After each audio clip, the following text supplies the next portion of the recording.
High বন্ধুরা, কেমন আছো তোমরা সবাই? চলো আজকে একটা আনবক্সিং করে দেখাই মিশো থেকে। আজকে একটা পার্সেল এসছে, সেটাই তোমাদের সাথে শেয়ার করব। পার্সেলটা দেখে যত না খুশি হয়েছিলাম, ভেবেছিলাম যেটা অর্ডার করেছি সেটাই আসবে, কিন্তু তোমরাও দেখতে থাকো, তাহলেই বুঝতে পারবে কি বলতে চাইছি। পার্সেলটা খুলে তো আমি তো অবাক। আরে আমি যেটা অর্ডার করলাম সেটাই তো এলো না,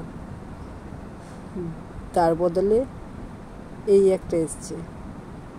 আমি না মানে ওই অর্ডার ক্যান্সেল করা, তারপরে ওটাকে কী বলে, রিটার্ন করা, এইসব আমার ভালো লাগে না, তো তাপঝাপ আমার ইচ্ছা করে না।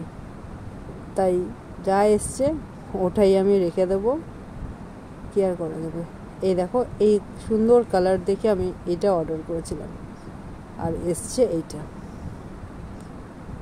যাই হোক, তোমরা কমেন্টে জানাও তো আমি এটা ক্যান্সেল করব না এটা রেখে দেবো, কেমন লাগছে জানিও কিন্তু কমেন্টে, খুব তাড়াতাড়ি।